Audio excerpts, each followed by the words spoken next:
You have a That. great day. I'm going to work on it. Let's go here. Let's go there.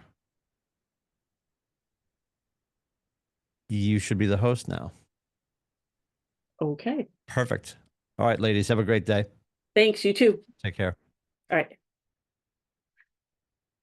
Good morning. How are you guys doing? And I'm going to say come off mute so that we can just have conversation as we go. So, I'm sick, so I think I'm gonna stay muted. okay. Well, I hope you feel Sorry. better. Thank you. All right. Sue, good morning. Good morning. How are you? Fabulous. And you? I am good. Thank you. Awesome. So, again, feel free to stay off mute so that we can have an interactive class because that's way more fun for everybody. Um, but we're going to go ahead and get started here. So today is Win with Buyers. You guys are cruising into the end of Ignite. You've only got a few more classes left, so congratulations on making it this far. I'm sure you've all got the workbook by now, so we're gonna move on past that. So your transaction, we've got lead generation, lead follow-up, and then the transaction. That's the fun stuff, right? All the work that leads up to it, but the transaction is the actual fun stuff. So today, your A buyers getting the appointment, preparing for the buyer consult, conducting the buyer consult, and hopefully you are all doing buyer consults, getting the agreement signed, recaps and ahas, and then your daily success system. So, all right, the right approach to close for a meeting is the only approach. Just ask for it. If you don't ask for the appointment, you won't get it. That much I can guarantee you. All right. So 7-step buyer service cycle leads to appointments is first. Then you prepare for your buyer consult. Do your buyer consult, find them a home, offer and negotiate the contract to close, and then post-close systems and follow up. If you eliminate any one of these steps, you're going to dramatically lower the amount of business that you do. Okay. I have so many clients that have come back to me year after year after year to do business again because I keep following up with them. Okay, so make sure you're following up afterwards. And as you go through this cycle, if you guys have questions, stop me and ask. But this really is the cycle. It doesn't deviate ever. And there's a lot of work to be done in every one of these steps. So make sure you're putting in that time and systemize it for yourself. We all have things that work for us and things that don't. So figure out what works for you. Learn from experienced agents, but just know some of what I do might work for you and some of what I do might not work for you. And the same thing with every other agent out there. We all have our own systems. So really look at your personality, what you do, how you do things, and do what's right for you and what works for you. What is an A buyer? So leads come in through either prospecting or marketing. They come into your database. Leads are people that you are going to form a relationship with, hopefully. And then contacts is the strengthening of existing relationships. So think about if you meet somebody at a party, right? There's somebody that you just met. Would you call them like a really close friend? No. But over time, as you see them in other parties and other situations and you get to know them and then you start spending time one-on-one with them, now they become a friend. Well, it's the same kind of process going from a lead to a contact is you have to form that relationship. And sometimes it's uncomfortable at the beginning because you don't know them, they don't know you. A lot of people out there have preconceived notions that the only reason you're calling them is to get them to do business with you right then and there. Well, that might be true, but if you work on building the relationship and strengthening that relationship, being there to answer their questions, being there to, you know, help them with something that they need help with. Maybe they need you to pull a document for them or something like that. If there's something that you can do for them to help them, do that because it's just going to strengthen that relationship. There is a line that we don't cross, obviously. You know, when you're not going to be doing agency things for them without a contract. But build that relationship over time. I'll share a story with you. My number one referring individual has never closed a deal with me, but he's giving me in excess of 60 closed deals over the years. He owns an excavation company. I send him a ton of business. And over the years, when I first met him, he was working at my house. That's how I met him. He got referred to me, did a job at my house. I fed him like I feed all my contractors that come to my house. And over time, I would call him and just talk to him and answer questions for him. He would answer questions for me. And I would call him up randomly and be like, hey, where are you? And he would tell me, I'm like, have you had lunch? He's like, no, what do you want? And I would bring him a sandwich. And we would sit sometimes on a rock or sometimes on a old stump or something and spend 15 minutes eating a sandwich with him. And then I'd take off and let him get back to work. But over time, that has built into a really strong friendship and a great relationship. And he literally sends everybody he knows to me. So just build those relationships. You never know where they're going to go. Prepare your contacts for conversation. Wow. Interactive needs-based offerings. So, whatever you can do to help them.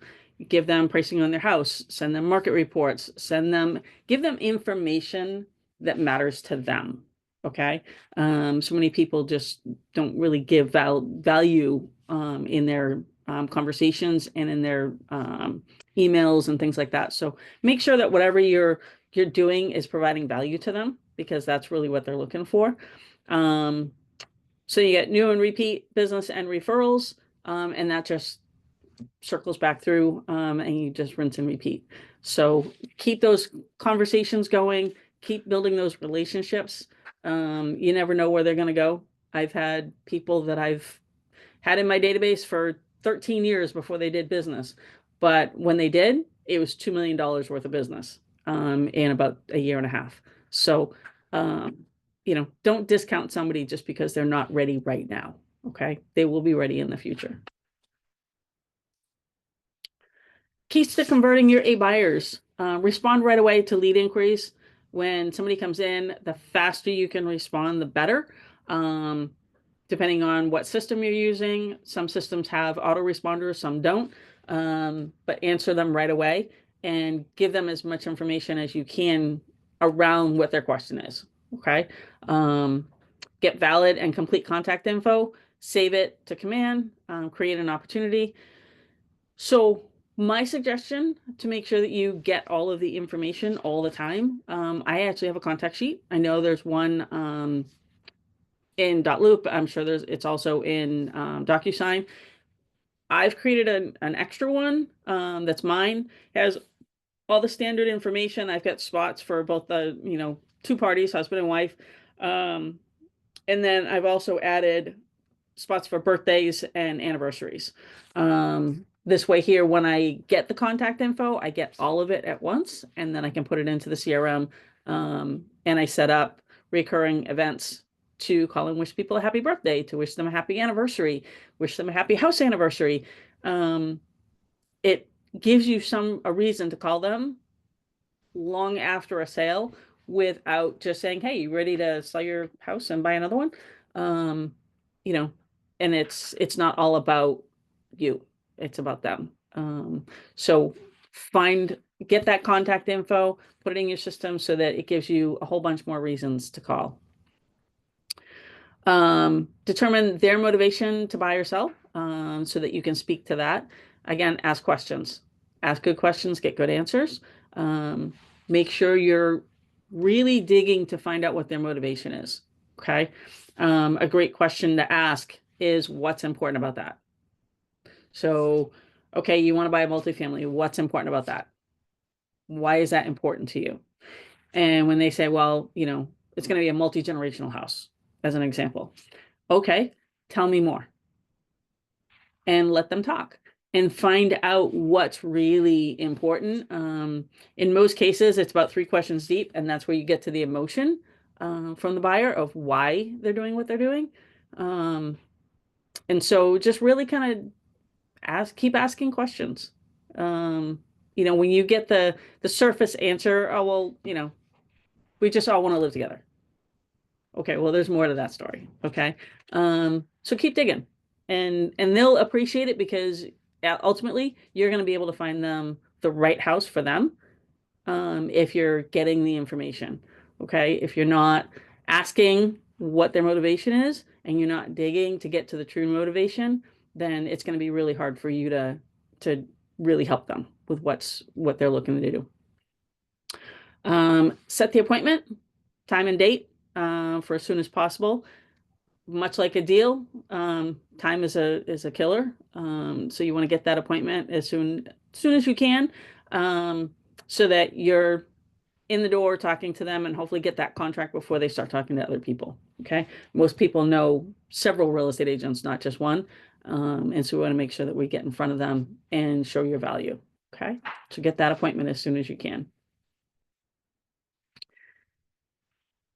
So close to appointment tactics.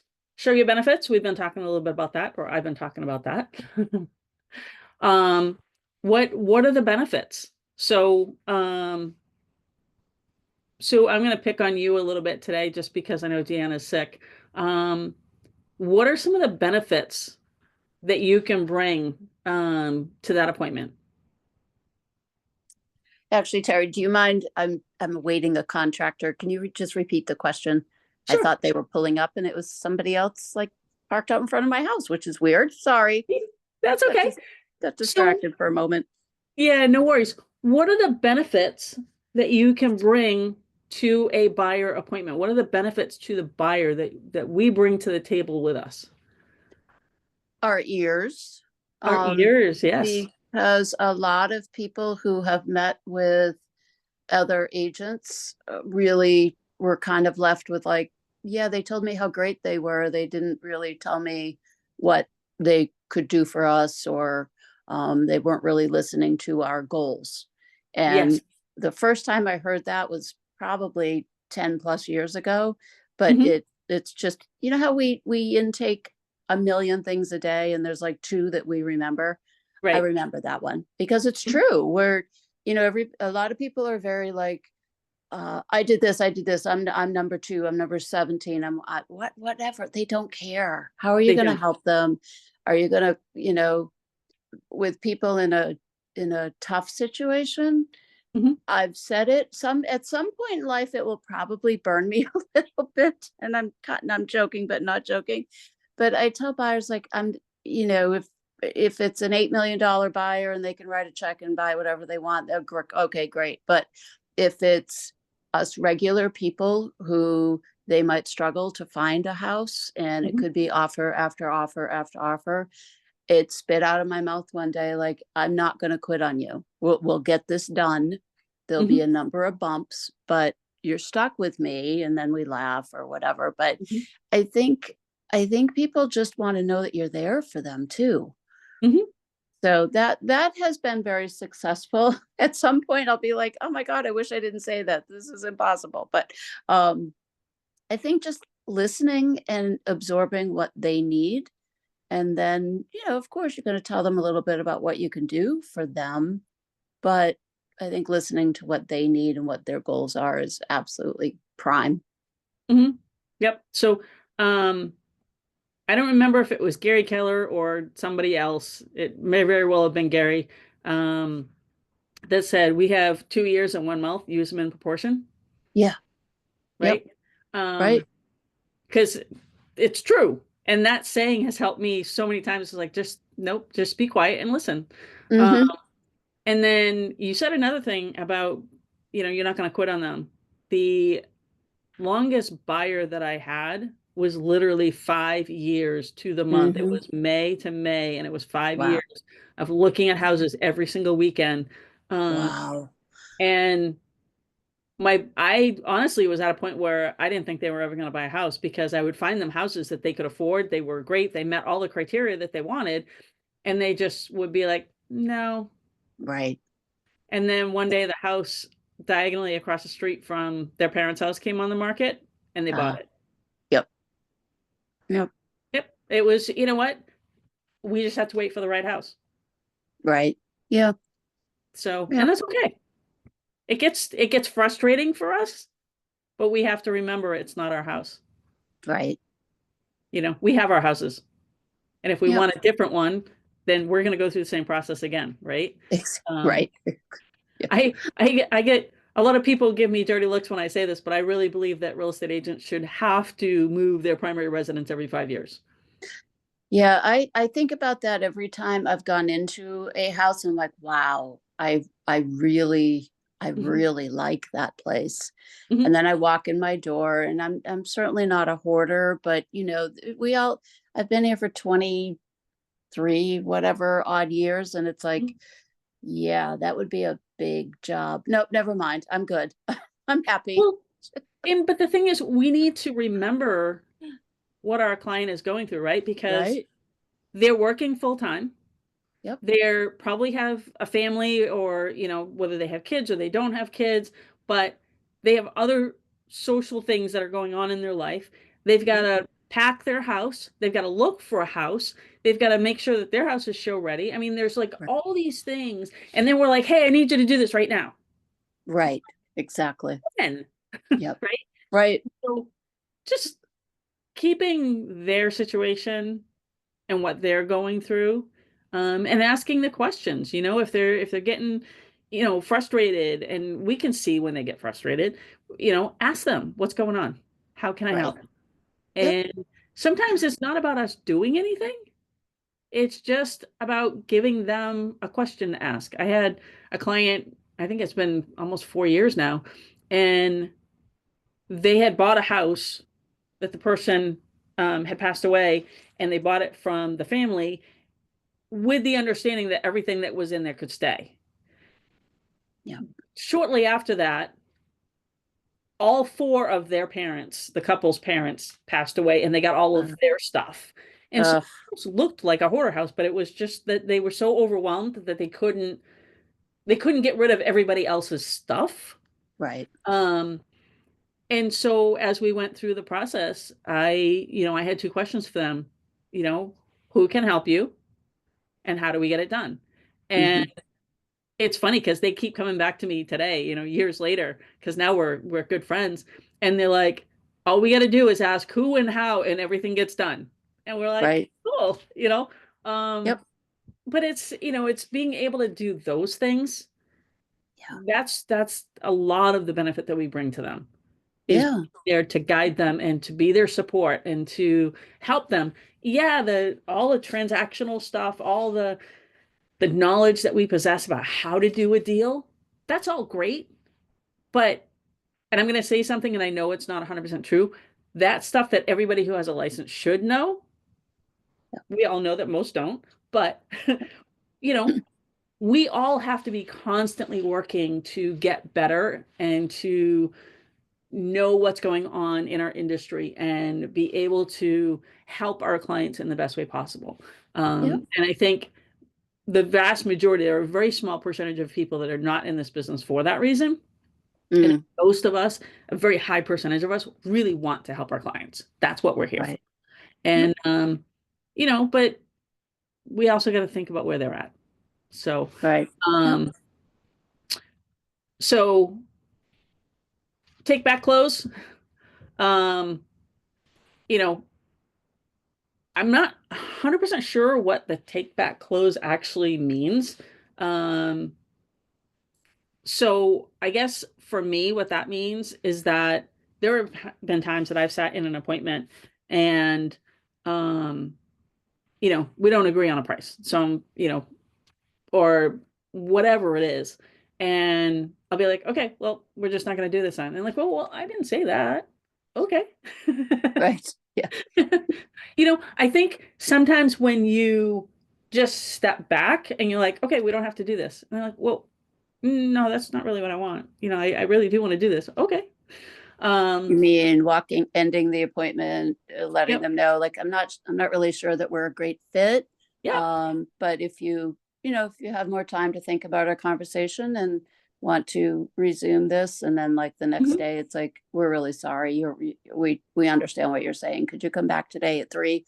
It happens pretty often, but it takes I think it takes years to kind of get that confidence of, It does. the first chunk of years is always like, no, no, no, no, sign today, sign here. And then after a while, you're just like, you know what? We just have different points of understanding about things or whatever. Mhm. And then they think about it for 20 seconds. They're like, could we see you at 3 tomorrow? And it's like, sure, no problem. I'll be right over. Yeah, And you know what's funny? I don't think I've ever gotten out the door Yeah, and yeah, been called back. yeah, If I am like, you know what, I'm not a good fit, they either stop me right there, right, or if I go through the door, that's it. Like I'm truly not a good fit for them. right. Yep, And that's okay. And we have to be okay with it right, because we are not the fit for everybody. right. And I think over time, as you build your business and as you start getting referrals and things like that, the people who are a fit for you naturally come to you because the people who are a fit for you before are the ones sending them to you, and Mhm. they're already similar in who they are in their philosophies and that. So it's a natural fit. Yeah. Um, but I still to this day do a lot with internet business, and it's they don't know me. And so, they have to get to know who I am. Uh, Hmm. you know, so sometimes it's a fit and sometimes it's not. But Yep. I have a pretty high close ratio at my buyer consult. So, um, Good. it's when you make it about them, you don't have to take back that close very often, Mm. you know. Right. Um, Negative and positive. So you can take something and spin it in either direction.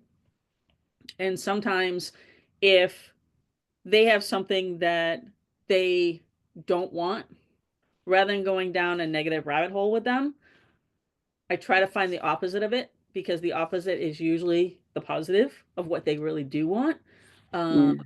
and once we can get to that, then we can dig deeper. Why is it important? What about it is important? And, what does that do for you? And we can start asking those things. I try to stay off of the negative whenever possible. Um, Unless it's a means to get them to understand the positive side of what we need to do. It's like, okay, well, we can do this, but if we do, this is very likely the outcome.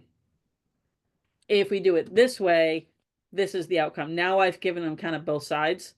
Um, and the positive one is usually the one that they're going to choose. I find the people that stay on the negative side are probably not good clients for me because I Right. don't want to live there. So, and that's okay too, right? There are other people that can take those people and they can just take everything that they don't want and figure out on their own what does work and help them get into it. And that's fantastic. That's a whole nother skill set. Um, and then give them what they're looking for. So what is it that a buyer is looking for? What is it that they want from us? They want to know that we are there for them and we have resources to guide them to, and that we know the market. I mean, there's a thousand things we could list off. We Yeah. know the market, we understand what they're looking for, but we're also creative enough to maybe pull in a couple of potential properties that aren't exactly what they want. Yep. If it could be added onto or painted or whatever. So there's probably 1,000 things being looked So for. how do what are some triggers? Because you've been doing this a while, Sue. Yeah. What are some triggers that somebody might say that it triggers you to have a better understanding of what they're looking for? Here, I'll give you an example. Sometimes I will have people that first time buyers, okay? And they're like, oh, we love the old antique homes. Okay. So rather than talking about the beauty of the antique home, which I already know they like that style, so I have a good idea of what that house looks like. But they're a first-time buyer. Yep. They don't know anything about maintaining a house. They don't they don't have any idea around what that antique home actually needs from them. Mm, And so I will ask questions about the foundation. Or I will ask questions about, like, do you want to finish the basement? Yeah, we absolutely want to finish the basement. Okay, well, when you have an antique home, you're probably not going to finish the basement because it very likely has either a stone or granite foundation mm, to it, and that's going to let moisture in and it's going to create some other issues for you. And they're like, "Oh." So while I want to give them what they want, I also want to educate them that some of what they want may not be in an antique home, but we can still get them if what they're looking for is the built-in china closet or the built-in bookcases or, things like that, then we can absolutely get those things in a slightly more modern house, maybe something built in the 40s to 60s, mhm, or we can find the houses with the old hardwood floors in them that have, maybe they're done on the diagonals and things like that that they did back then. And so we can find those things that give them that old feel, but in a more modern house that allows them to live the lifestyle that they want. Yep. You know, The dreams are not always reality, and that's right. yep. Yep. And being able to take what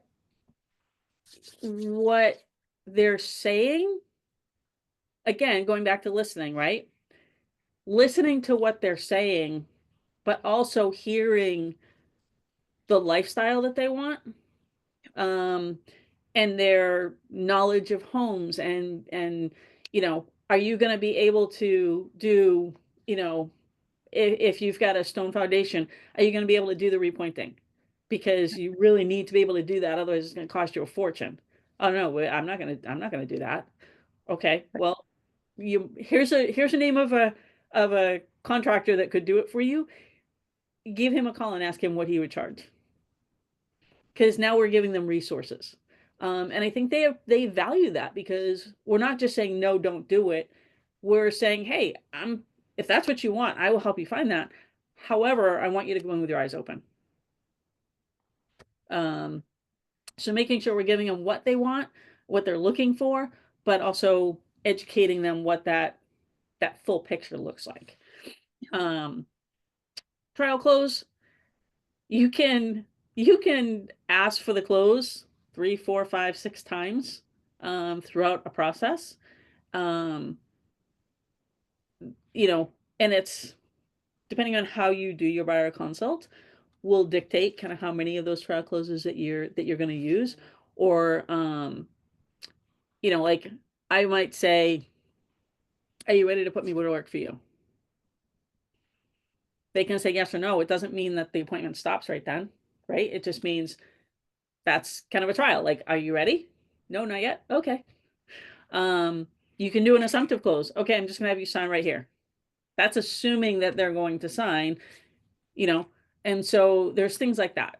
You can tie it down, and really make those connections with them. So there's all kinds of ways to get that closing. It's just, again, listen to where they're at. You can have all different types of closings. This is 3 different types, but there's, many more types of closings as well. But just, look at it and say, hey, you're going to gauge by their reactions to you. If somebody's kind of sitting back, they get their arms closed, they're kind of checking out, you might want to stop the direction you're going and ask a question. What's going on? What are you thinking? What do you have questions? And go back to them, because they're probably moving away from you at that point. So just kind of keep that in mind as you guys are going through. Questions on the close to appointment tactics? No? All right. Buyer objections to the appointment. So ask questions, you know, the more we ask questions, the more we're going to learn about what's important to them and what they're looking for from us. Empathize. So depending on the situation, you may get somebody that is calling you because they're going through a divorce, or that they're selling a house, or they're that we're on the buyer side. Sorry about that. But there's all different reasons why somebody has things that are going on. If they're going through a divorce and somebody else is handling, whatever's coming first, they're still they need a lot of care when they're going to buy their new house.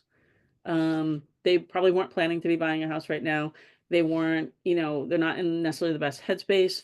So, really kind of come alongside of them and be empathetic and understanding and sympathetic to what they're going through. And always identify what the real issues, what's going on. Try to figure out, get them to identify what's really going on, what's really important to them, and then find solutions for them. So there's lots of solutions out there. It's not just a one-stop shop. So figure out what their real issue is. And the way we do that is asking more questions. My consults are more questions than they are answers, because I'm always looking to figure out what's important to them. Where are they coming from? What are they looking for? Where are they going? And then you can offer a solution. So, I think that offering the solution, Sue, to your point earlier, is that's where we can tell them, like, what we can do for them. Okay. That's where it can be, a lot of times, just in my, 30-second, who am I? I'm a 20-year veteran, of real estate. So that gives a lot of information right there. One simple statement, 20-year veteran selling real estate. So they automatically have some confidence in that because I've been in the business for 20 years. I had that experience. And so, from there it's, hey, these are the things that we can do. I'm going to set you up. I'm going to send you listings. I'm going to do these things. Now you've understood where they're at. You're identifying what they want. You're offering solutions. And at that point, when I'm getting ready for the contract, it's like, okay, you ready to put me to work for you? Again, just even how I say that, you're putting me to work for you. I work for you. Okay. It's not about me. It's about them. So Sue, question? No, I'm good. I'm following along. If you call on me and I don't know, the truck pulled up, just waiting for this 9 Okay. a.m. contractor, but I'll only be missing for a couple of minutes. Okay. No worries. No, I'm listening along because it all All makes right. sense and it's all great reminders of, why we do certain things the way we do and why it works. So thank you. Yeah, absolutely. And Deanna, I know you're not feeling good, but if you've got any questions, just unmute and pop in and ask. Will do. Thank you. All right. So always get the agreement in place. And now after, August, it's imperative we have to have a contract before we can start showing properties. Which for me, I'm happy about because I've only ever worked with a contract. And now I know that other people are going to have them as well. So, and that's something you can explain to them. Make sure they understand that the new rules say we have to have an agency agreement of some form in place, so that we can get those contracts and be able to show them properties. Preparation checklist for your buyer consult. Confirm the appointment date and time. The number one thing that happens is for us to not get appointments or not hold appointments is the buyer they don't show up. All right. So wherever we're going to meet them, whether it's the office, it's a, coffee shop, wherever, confirm that appointment in advance. If you don't get a confirmation, I usually try to confirm it about 24 hours in advance. If I don't get that confirmation back, I'm going to try confirming later in the day. And then I'm going to confirm the next morning before. And I'm just gonna walk in knowing that they're probably gonna be a no-show. Most people won't just no-show if you've sent those confirmations out. So make sure you're confirming the date, the time, and the location that you're meeting.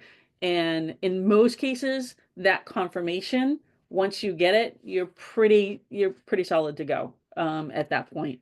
So always do that, just again, so you know what you're walking into, and much higher likelihood of signing a contract if you've confirmed and they're on board with that. Make sure all decision makers are going to be in attendance. That is so critical, and most agents don't ask the question. Okay. Decision makers don't necessarily mean that they're going to be signing the contract. Okay. So if you ask if all the decision makers are going to be attending, and maybe you have a young couple, and they're like, yep, we're both going to be there. Okay, great. Well, just because they're both going to be there doesn't mean that that's all the decision makers. And so you've been around a long time. I'm sure you've seen this too, but you can have a young couple and you show up at the first house to show them, and all of a sudden there's 6 people there because both of their parents showed up. Chances are not all 4 parents are going to be decision makers, but it's very likely that at least one of them is going to be heavily involved in the decision making. And they haven't sat through the consult with you. They don't know who you are. All they know is that you're the agent, and depending on their experience, they may have had good experiences or bad experiences with an agent in the past, and they're going to be, quote, looking out for their children to make sure that things are done right, even though they don't have all the information. So you may find yourself backtracking and having to educate some of the parents who haven't bought or sold a house in 30 years on how the new processes work. So that's why it's important, encourage them. If there's somebody else involved, even if they're not going to be signing the contract, encourage them to come to the appointment and ask their questions so that you can answer their questions as well. And they can see that you're there to help these buyers do what's right for them. So make sure you get all the decision makers there, especially if it's a couple. You definitely want both of them there. Complete your buyer guide.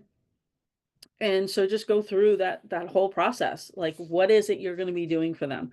And what does the buying process look like? So explain the different steps. One of the things that I like to do right up front in the beginning is I explain to people, look, I do this every day. You don't. So I expect that I'm going to give you information multiple times before it sinks in, because you're going to get a lot of information. And so if you have questions, ask. And I'm happy to go over information multiple times with you. And you can literally, in a lot of cases, just see the side and they're like, oh, thank you. Because they think they have to get everything all at once. And the reality is they don't. Like that first consult, we're going to give them a ton of information, but the reality is they don't need it on day one. So we have to be prepared to give that information multiple times as we step through the process. And sometimes we're like, oh yeah, you said that. Yep. And it's because now it's starting to sink in. And so you're going to be educating all the way through, but go through your buyer guide with them, explain what that's going to look like. Make sure, before you start your meeting, just make sure that your meeting space is, as set up as it needs to be. If you're in the office, make sure you have everything with you. Have some water bottles with you. A lot of times if I'm meeting at a coffee shop, I'll go and I'll get water bottles for everybody. I'll get there early and I'll just have water bottles sitting on the table for everybody. Things like that. And then go through your lead sheet, make sure that all of the information that they gave you before is correct, so that you have that. And if there's anything that needs to be changed, you can change it at that point. So, going through and making sure you have all of these pieces is going to be important. 10 service areas of the buyer value proposition. Needs analysis, that's what's important to them. Okay.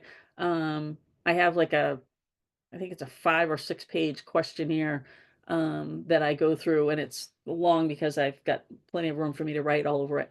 Um, but it's asking all different questions about what's important to them. What do they need? What features of the house and things like that.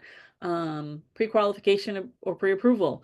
Have they already talked to a lender? If they haven't talked to a lender, are they open to talking to the lender that you work with? Make sure that they get pre-approved. Okay. I personally don't take people out to look at property until they're pre-approved. I want to make sure that that piece is there. The worst thing that can happen to me is that if somebody wants to go out and they're looking at properties and that's all good, and they find a house that they like, but they don't have a pre-approval, and then you call the lender and they're like, yeah, they can't buy that house. They can't afford that much. Okay. Now we've set an expectation for what the types of homes they've been looking at and the condition of those homes. And now they're being told that they can't afford that. And so you step down into the next price bracket down, or wherever it is that they need to be. And now they want those features that were in that more expensive house. And it's really hard to reset that. Where if they start out looking at the houses that are in their price point, they find the houses there that they like. So it's much easier to go through that process with them if they're pre-approved in advance. Okay. Plus, we all know our market is still fairly hot, and if there's multiple offers, you don't have time to get that pre-approval done at the time of offer. So you want to make sure that that's done even preferably before you meet with them. If not, certainly before you go and start looking at houses. If they have certain neighborhoods they like, get neighborhood information for them, and have it for you. Like, what are the neighborhoods that you serve? And I'm going to say neighborhood for us, it's more what towns do we serve? But knowing those towns and having solid information about the towns that you work in and how the schools are, and what there is for restaurants and things to do, and if the town has like an annual event that they do or stuff like that, just really know what's going on in that area. Creating the home search is based on what the buyer is looking for, and making sure that you're providing that value to them.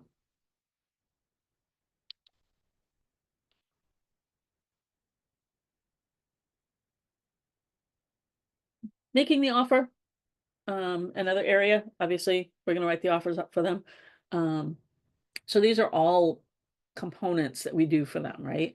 And so making an offer, you're going to have that conversation with them. What does that look like? There are certain critical pieces of information that we need. The majority of the purchase and sale we can fill out on our own, but there's going to be certain pieces that we're going to need from them. And so kind of going over what that looks like. I always bring a blank purchase and sale to all my buyer consults, and I ask them, actually for listings too, but I ask them to read it before we start looking at properties and call me if they have any questions. And I do that because I want them to read the contract. Once we fill out a contract, I'm going to review it with them, but I'm not going to read it verbatim to them. And I want to make sure that they've actually read the contract. So I give them a blank contract, and I have them read it in advance so that they can ask any questions that they have. Negotiating to buy, that's a big piece of what we do. And they need to kind of have a solid understanding of how we're going to negotiate for them. Okay. Part of that is finding out what kind of a negotiator they are, right? There's only 3 negotiators. There's the person that's a take it or leave it on one end of the spectrum. On the other end is the haggler. They want to move inch by inch, and then you've got the meat in the middle. Those are really the 3 kinds of negotiators that are out there. And so finding out who your client is, ask them that question, and identifying that what the types of negotiations are, is also going to help them. And then you can, if you want, have examples of how you've negotiated deals in the past, or, things like that. Vendors, we all have a ton of vendors that we can work with.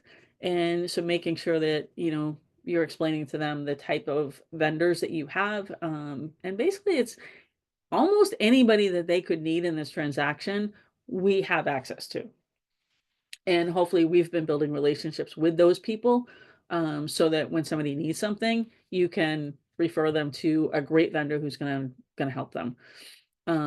Pre-close preparation, again, once you've got a property that you've put under contract with them, you're gonna go through all the information about what comes next. So you gotta find the house first, you gotta get it under contract, and then you've got all the preparation for the closing. And then closing, obviously that's what it is.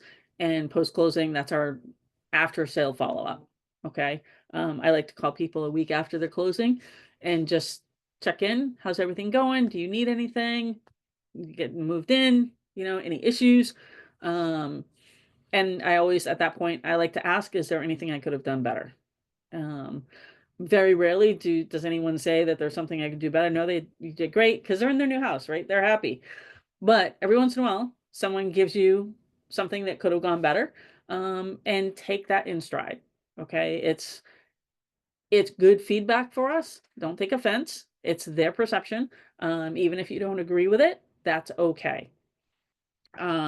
So just, getting that information, so that you have it to go forward with. Buyer guide contents. You've got a welcome letter, timelines for the buying process, the home search process.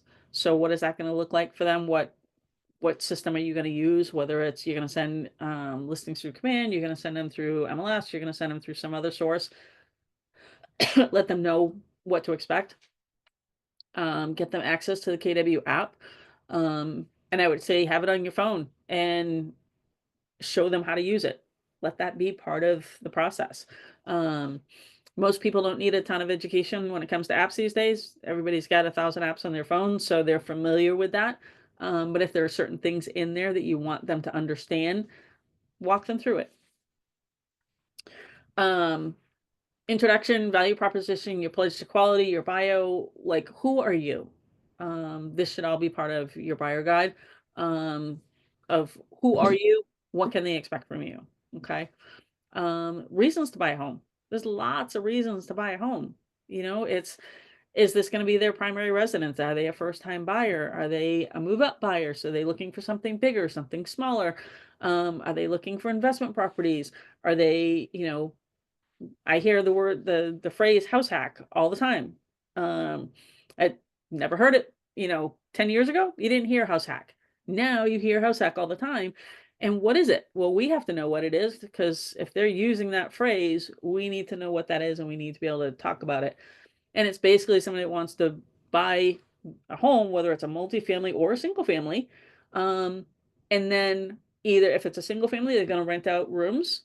So they're going to take on roommates, or if it's a multifamily, they're going to let those other units help pay for their mortgage.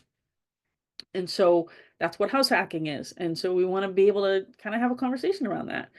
It's not right for a lot of people, but for a lot of people it is right. And so, just kind of go through that and ask, if they have questions, but find out what their reasoning is, and kind of go through that with them.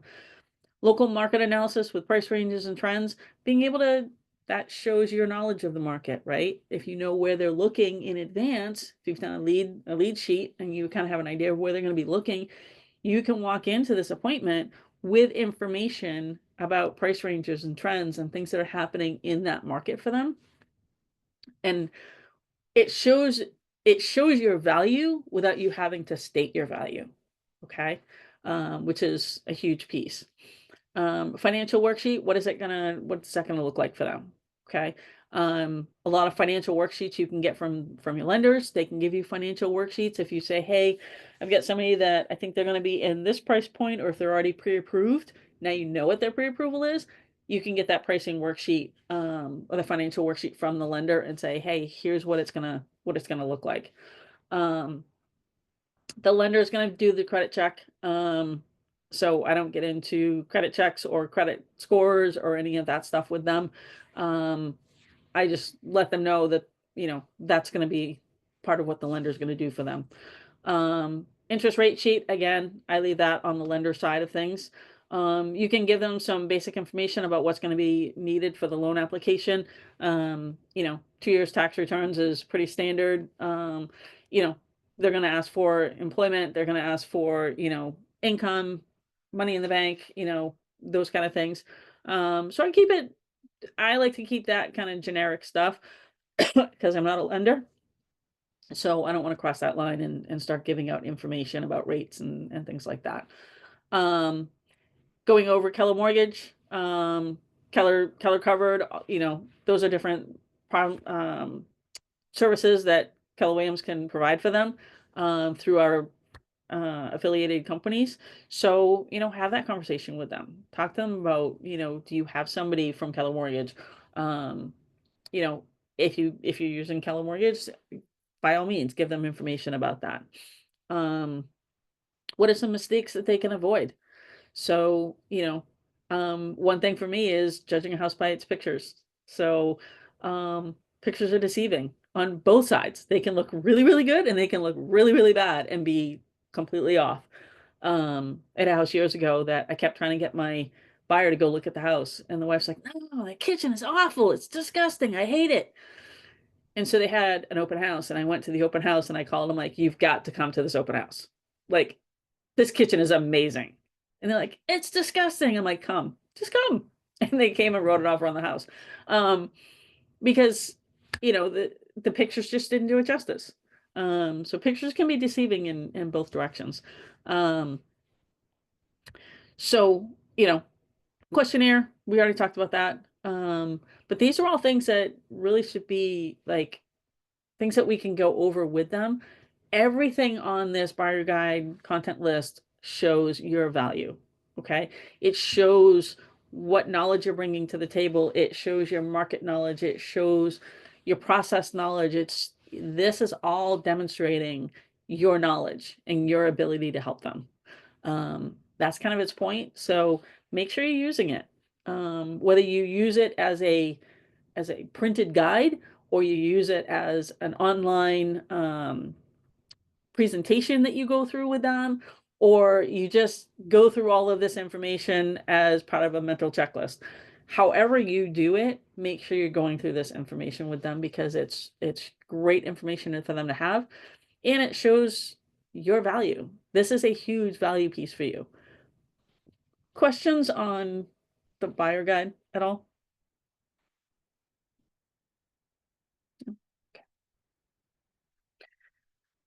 Command has a buyer guide. It's actually really cool. So you can go in to Command, fully customize it, and print it out and have it, bring it and hand it to your clients. It's going to be great information for them to have. And honestly, a lot of agents don't have this. So this is something really special that we have, that not all companies provide, or they've provided generic one to their agents. And then everybody from that company has the same one. And there have been times that I've gone into different appointments and that consumer has already met with somebody else from my company, and I see the very same guide on the counter. So mine is very different. Ours here are customizable, which is fantastic. So customize it, make it your own, and bring it, leave it with them so that they can see that it is customized to them. And they're going to value that. There's going to be a lot of good information in there for them. Neighborhood insights. So I'm not as familiar with this. So you've got lots of templates, lots of they've been building out for years, the neighborhoods, from all of us inputting information and all the people that are searching on our websites and things like that. The AI that's behind this is amazing, and it's been collecting data for years now. So there's a lot of information here. So use that, like take that with you, print some of it out, take it with you. There's all different things in here that you can full, whether it's postcards, there's social stories, there's flyers and letters. Pull some of this into your booklet, your buyer guide. If you know where they're going to be looking, you can provide more specific information to them. So there's lots of neighborhood insights writing command that you can use. So go in, poke around, see what's there, see what kind of resonates with you, like your style of consult, and pick something that works for you. Buyer guide, how home buying works. So you've got lots of information in here. Again, how it works. You've got partner with an agent, and then you're going to get pre-approved for your mortgage. Then you're going to find a home. You're going to make an offer and negotiate the terms. Then we're under contract, and it gives for each of these, it gives all of the steps, all the different pieces that are going to happen before you closing day, what to bring. And then closing day and what that's going to look like for them, the time of transfer, the deed, all of that. And so again, this just kind of lays out in simple steps for them. You've got 8 major steps, and then inside each one is anywhere from 3 to 15 more steps. And it really is going to help solidify your knowledge and all that you're going to be doing for them behind the scenes, because a lot of this they're not going to have to deal with. A lot of this is stuff that you're going to be doing for them. And just, it really shows how much actually goes into getting them to the closing table. Okay. Real value and it's real experience. This talks about you, years of experience in the business, how many clients you've served, repeat clients, and then how many you've served that year or the prior year. Proof is in the numbers, so your competitive advantage. And then, so again, it's giving some statistics here about industry, being the local expert, tech. There's just lots of information here. A lot of this information, if you're new, you're going to build it over time. You can, instead of putting your information in, you can put the office information in. So there's different ways of doing that as well, so that you can still be the professional and show up as, the person that can help them, but you don't necessarily have the numbers yet. So rely on the office numbers. Being the largest KW office in our area, we have a lot of numbers that we can rely on. So use that to your advantage, because our office is doing huge production numbers. So lean into that. Use that on your consults. Preparing for the consult. So here's a great quote. Says, "I'm knowledgeable, I'm caring, and I'm the best agent for these clients. They will appreciate my expertise and my preparation and choose me to represent them as they buy a home." This is your statement to yourself. I'm going to say, if you don't believe it, they're not going to believe it. Okay. You really are the best agent for them, and you have to believe that. Okay. As your confidence grows, you won't necessarily need to say this to yourself every time. I walk into buyer consults expecting them to sign. I have a 99% sign rate at my buyer consults. And that's because I do a lot of work up front, and I set the stage for what's going to happen. So you'll get to that point, and just in the meantime, just remind yourself, you do have the knowledge, you do care, you are the best agent for them, and you're the best agent because of your knowledge and the fact that you care. Okay, so that's for you to lean into right there. They will appreciate your expertise and your preparation. They're also going to appreciate how much you care. Okay, so how much you care about them, that's going to show through, and it's going to matter. And they will choose you to represent them in their new house. Okay. Buyer needs analysis. What is it they need? So what's on the wish list for them? And I like to I like to get a lot of information from them, and then I break it down into basically four categories. Um, the must-haves, and I try to keep that to a very small list, like three is, I like to cap it at three. There are times that there's more than three, but we try to keep it to three. The deal breakers. So these are the things that they absolutely don't even want to look at the house if it has one of these. Um, One of the top things that lands on a deal breaker list for me is an in-ground pool. If you get someone who doesn't like pools and they don't want to maintain it, they don't want the expense of it, an in-ground pool is a deal breaker for them because of the expense of getting rid of it. Another deal breaker might be private utilities. So a lot of people just want public utilities. They don't want to deal with a well and septic. They don't want to deal with filtration systems or having to repair a septic system or things like that. So those are deal breakers for them. What I try to make sure is that my must-haves and my deal breakers are not just opposite of each other. So must-have public utilities doesn't mean that we're going to have a deal breaker of private utilities. Put it in one category or the other, but not both. So, doing that, and then I've got my wants. So if I can only have three must-have and three deal breakers, now I've got a pretty long list of wants and a wish list. So I want to get as much off of the want list, the preferences, as I can. And if I get one or two things off the wish list, that's bonus. And once I put that together and I present it to them and I go over it, if something on that list has to move, we move it. But that's really the buy-in. Like at that point, I know that they're signing with me. Sue? Oh, I was just thinking, I think it's important too, and this maybe comes years in when there's something on the want list and an otherwise perfect home pops up, it doesn't have any of those wants on it, or maybe not all, or whatever, is to get the information, whether you have a contractor in your resource list or just from experience of, oh, wait a minute, this one doesn't have, we'll use the in-ground pool. This one doesn't have a pool, but look, here's this like 1/4 acre section off the patio with no septic, no well, nothing interfering. And I've got some great pool companies, so you could add.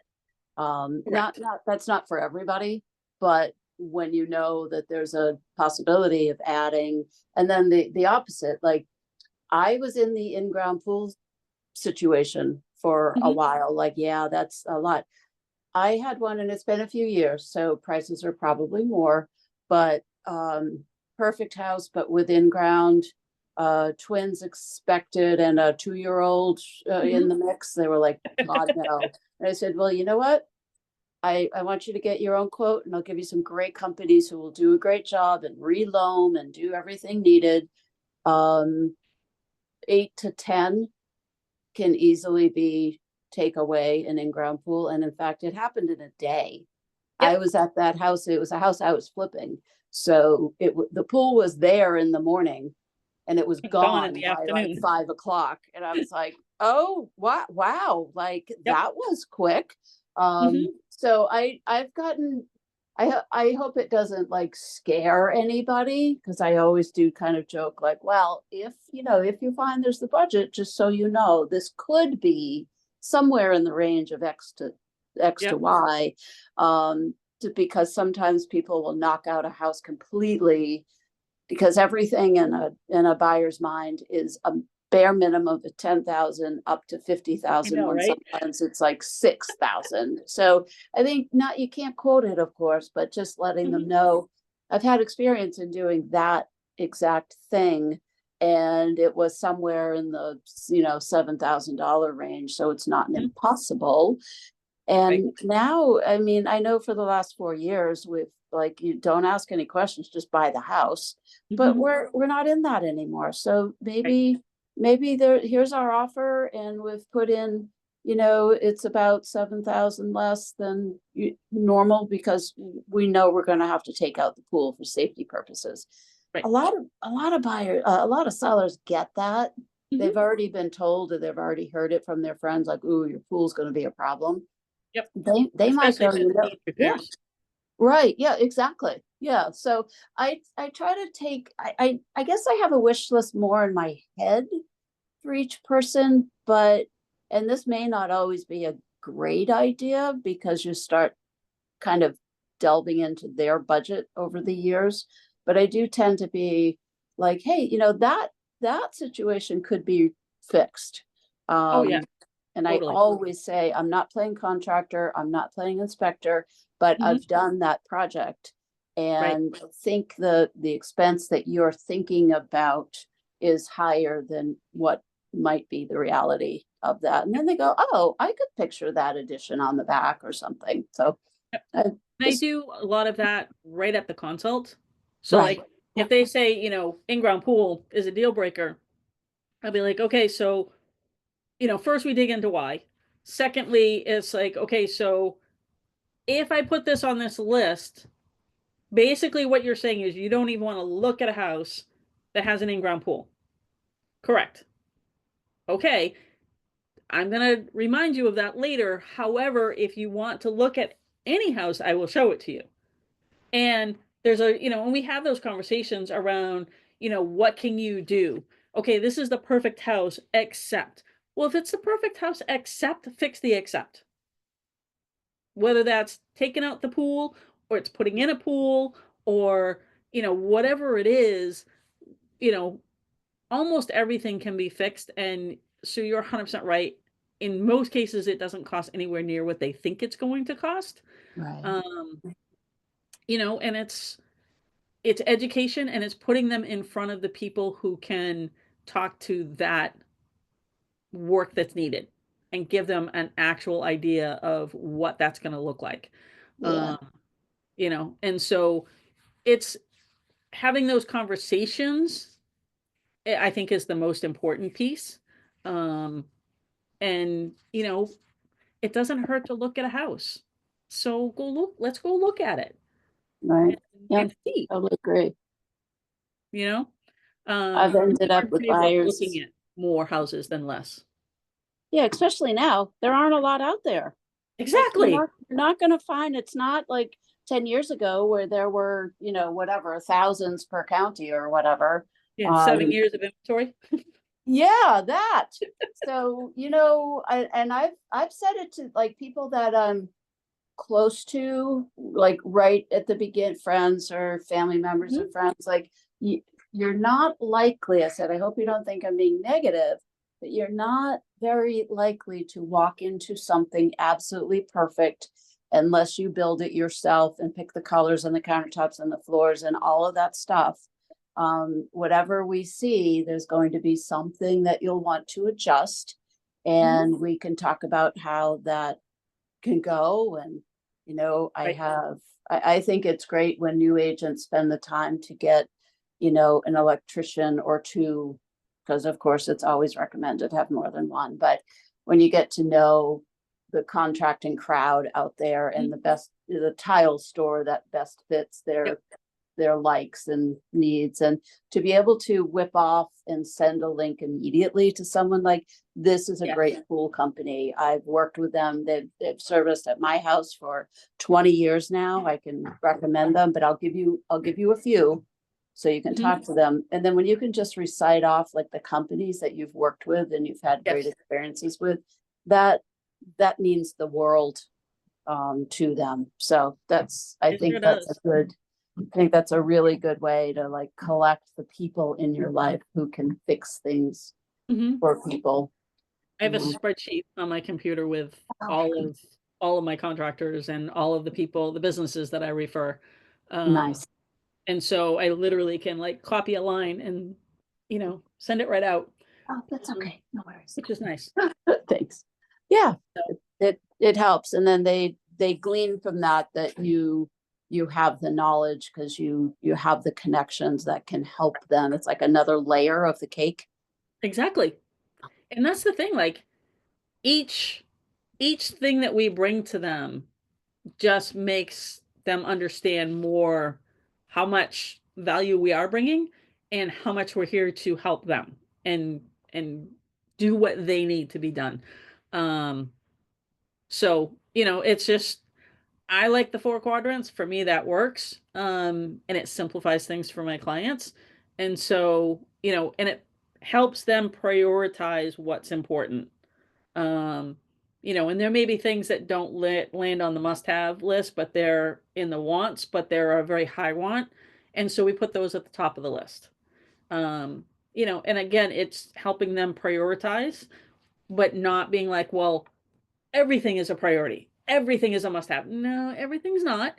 And so we kind of work through that list, and have conversations around them so that at the end of the day, I know what's really important to them, and they know, okay, these are how we've ordered things.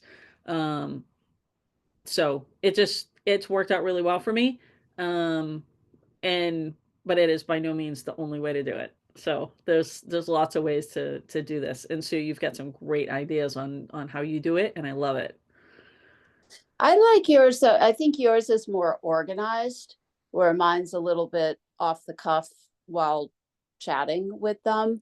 I don't put anything in writing in front of them, really, like not like the checklist, the buyer checklist type thing. I should be doing that, because after you go out the door, they forget. They probably remember their feelings about the appointment, but they forget some of the details.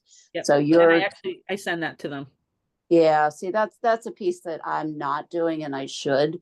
I'm a little bit better, like off the cuff, like with the pool situation.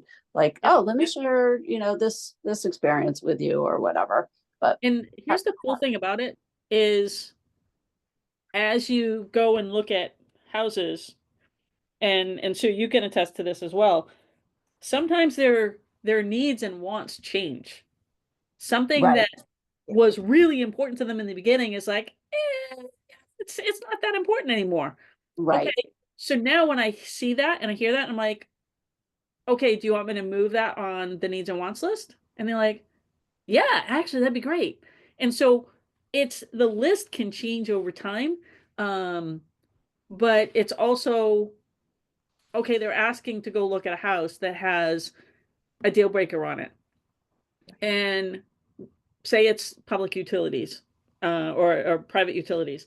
And I'll call and be like, hey, I'm just getting ready to schedule this for you. I noticed that it has a septic. It has public water, but it has a septic. Are you okay with that? I still happy to show it to you. I think you should go and look at it, because if they've got public water, they might have sewer available, or they might put it in down the road. But do you want to go and look at that?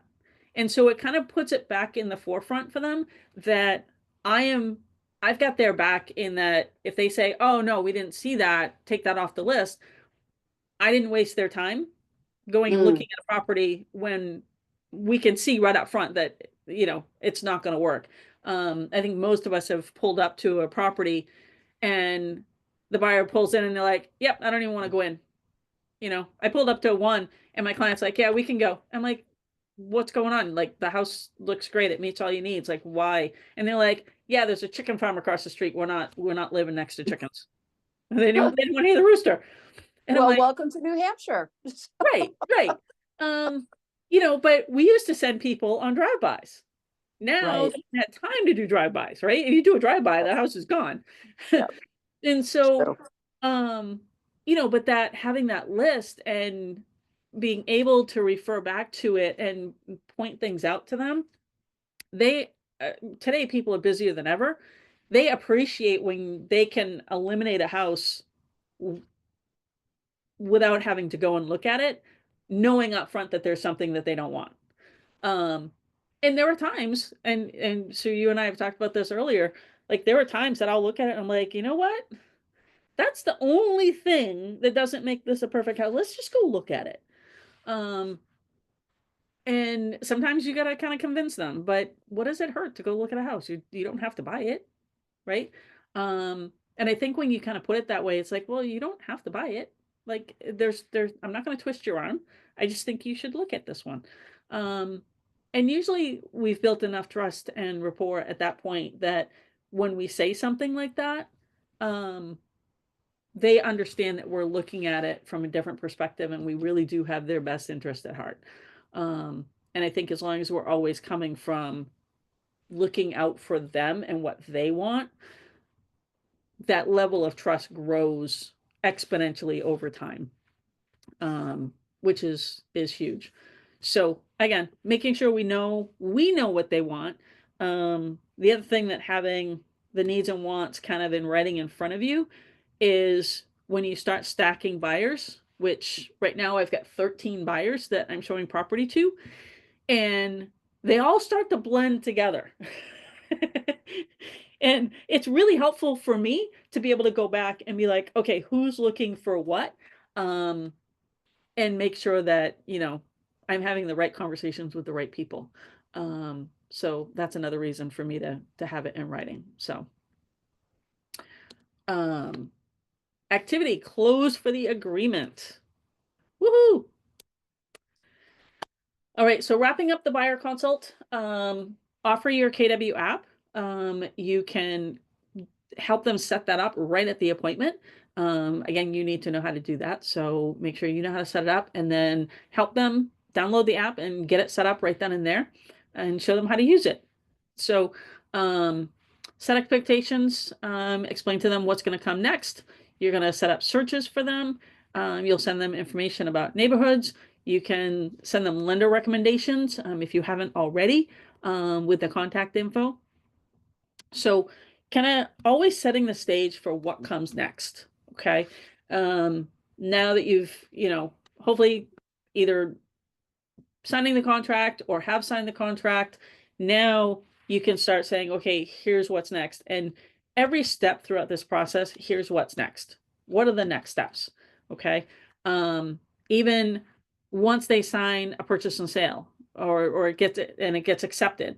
So they sign the purchase and sale and it's like, okay, so what's next? Okay, well, I'm going to submit this. We'll hear back from the agent. We may get a counteroffer, we may get an acceptance or a rejection, but that's going to be what's next. And then once you have the offer accepted, what's next? And being able to like send them an email that says, hey, next step. I find that to be helpful for them as well. Sending out those emails that says, here's what's next. Ahas. Sue? Oh, Sue's off with the contractor. Deanna, any ahas you want to share? As someone who hasn't done any of this yet, it was all just super informative. Good. Go in, since you haven't done any of it yet, okay? Go in and put your buyer consult together and your buyer guide. Do all of those things now so that all of your information is in there and you have it. It's going to make those first consults easier because you'll have something in writing that you can follow along with. Okay. So I highly recommend you go in and do those in advance because I'm going to tell you, once you book an appointment, you're depending on how much time you have between when you schedule the appointment and when you hold the appointment, you may or may not have time to go in and do it. And you certainly won't have time to do it and then let it sit for a day and come back and review it and tweak it and get it just the way you want it. And you'll continue to tweak it over time. You'll do those first couple of appointments. You're like, oh, I want to change this. I want to move that around. Just go in and do as much of that up front as you can. This way, when you need it, you have it. And I would do the same thing with getting your DocuSign set up and making sure that you've got your templates and, all of that. Get as much of that set up as you can in advance so that when you need it, it's there and ready for you. And you're not trying to learn how to use a system when you're trying to do the work. So definitely do as much of that up front as you can. Sue, are you back? No. Okay. Your success system. You guys have seen this several times. I'm going to say it again. Number 10 conversations So just literally fill this out. You want 10 conversations per day about real estate. 10 contacts added to your database. So every day, make it your goal to add 10 people to the database. And then 10 handwritten notes. So I always like to stop and talk about handwritten notes. People don't give them nearly enough credit. When you contact somebody and you have their address and you send them a handwritten notes have a 98% open rate and about, I think it's like a 3-week stay rate. But people are going to hang on to them. Okay. I've gone into past clients' houses and there's 4 or 5 of them lined up on the windowsill in the kitchen. They get those handwritten notes. A lot of times they're going to call you back and they're like, oh, that was so sweet. So positive notes, make sure you send those handwritten notes. You can also use them to say thank you for referrals. If someone gives you a referral, with referrals, I like to throw in a $25 gas card. It's not a big ticket item, so there's no issues with that.